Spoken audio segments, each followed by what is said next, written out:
안녕하십니까, 사우정입니다. 이번 시간에는 삼지창 손금에 대한 해석을 해보도록 하겠습니다. 삼지창이란 원래 물고기를 잡을 때 사용하던 도구로서 끝이 세 갈래로 갈라진 작살창을 말합니다. 그리스 신화에 나오는 포세이돈이 가진 무기로서 권위의 상징인데, 아쿠아맨이라는 영화에서도 이 삼지창을 들고 싸우는 장면이 나옵니다. 실제 로마 시대 검투사들도 이 무기를 사용했다고 전해지고, 우리나라에서도 조선시대 임진왜란 때 의병들이 사용했던 실전 무기였습니다. 그런데 이런 삼지창과 같이 생긴 모양의 손금을 정주영 회장이 가진 손금을 예시로 들면서 부자의 운명을 암시하거나 타인보다 금전운과 재물운이 좋아 대박이 나거나 돈이 저절로 굴러 들어온다고들 하여 손금을 좀 본다는 손금학자들이 이구동성으로 극찬을 아끼지 않는 손금이 바로 이 삼지창 손금입니다. 실제로 이런 말이 다 맞다면 당신은 오늘부터 손금 전문가 행세를 할 수 있습니다. 백억 부자 할머니의 손금을 삼지창 운운하면서 전문가처럼 행세할 수만 있다면 기분이 좋지 않을까요? 그러나 막상 실전에서 일반인들을 대상으로 손금을 해석해 본다면 아마도 부자를 예측하기 힘들어질 겁니다. 차라리 당신은 삼지창보다는 그의 행색을 보고 빈부를 예측하는 게 더 정확할 겁니다. 빈부를 예측하는 방법은 차후에 설명하기로 하겠습니다. 이번에는 좋은 환경에 건강한 손에서의 삼지창 손금을 이야기해 보기로 하겠습니다. 그런데 말입니다. 도대체 삼지창 손금이라는 용어는 어디서 기원했을까요? 국내 수상학 서적에도 없고 일본 전문 서적에도 그런 용어가 없습니다. 외국 수상학 전문 서적에도 보이지 않으며 인도 손금학에서도 그런 용어는 찾아볼 수가 없었습니다. 그러면 왜 한국에서만 유달리 삼지창 손금을 찬양할까요? 바로 이분 때문입니다. 한국의 최고 손금 권위자 유종호 선생이 TV에 출연하여 펼친 학설의 일종으로 2003년부터 언급한 주제가 발단이 되었습니다.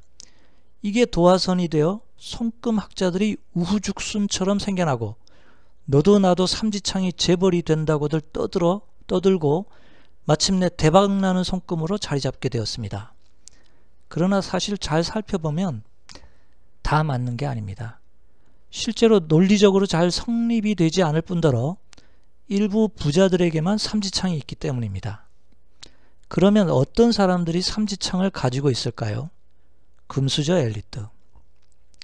금수저라고 한다면 태어날 때부터 높은 가문이나 부유한 집안에서 태어나 엘리트 코스의 교육을 받고 자라나 사회적으로도 좋은 직업과 직위를 가지며 종사하는 직업에서도 성실하고 탁월한 일처리로 대중의 인기를 모으고 최고의 자리에 오르는 금수저 출신의 사람들이 눈에 띄게 삼지창 손금을 많이들 가지고 있습니다. 고추선 운명선은 명확한 목표의식과 행동을 나타내고, 사업선은 커다란 배로 바다를 항해하는 함장처럼 순조롭게 운항하여 행복한 결말은 예감하는 태양선이 그 사이로 올라가는 표식으로 해석할 수 있습니다. 금수저 엘리트들은 어린 시절부터 순탄대로의 길을 걸어 대체로 행복한 결실을 맺는 사람들이 삼지창 손금을 가지고 있습니다. 개천에서 용이 난 사회적 성취인 정주영 회장은 금수저 출신이 아닌 삼지창 소유자입니다. 확고한 인생 철학, 하면 된다는 경영 실천, 긍정적인 사고는 운명선, 사업선, 태양선에 각각 반영된 것 같습니다.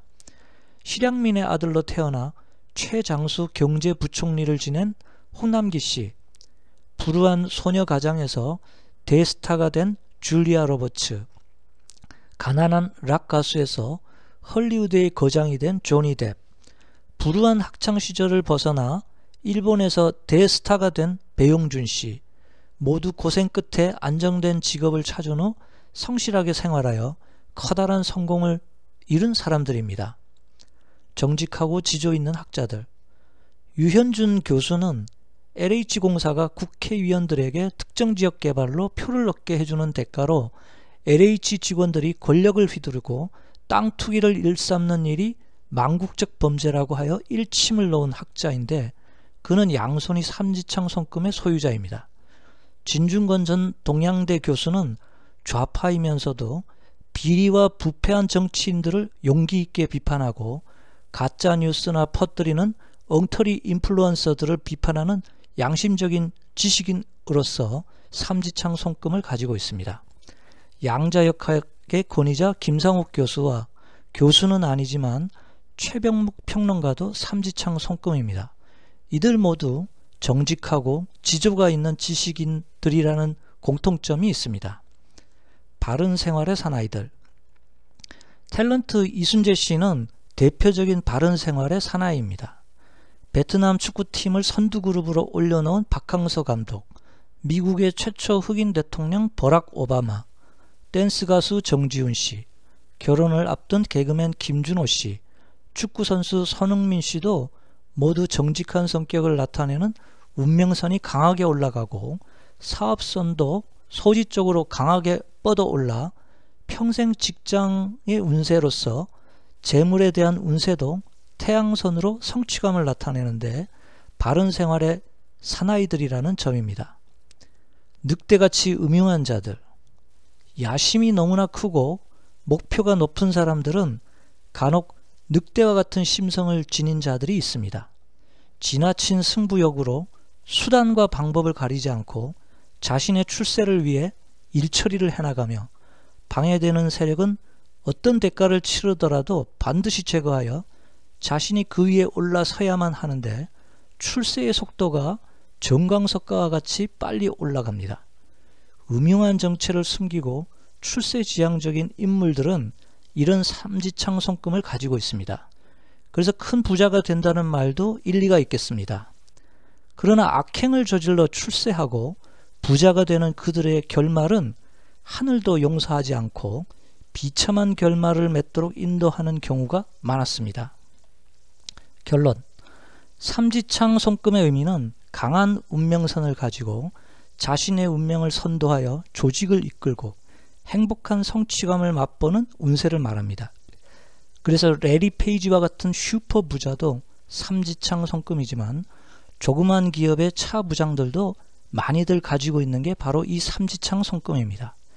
핵심은 그릇의 크기이지 그 그릇의 모양이 아니라는 점입니다. 삼지창 손금은 이쯤에서 마무리를 하겠습니다. 구독을 부탁드리며 다음에 또 새로운 주제로 뵙겠습니다. 감사합니다.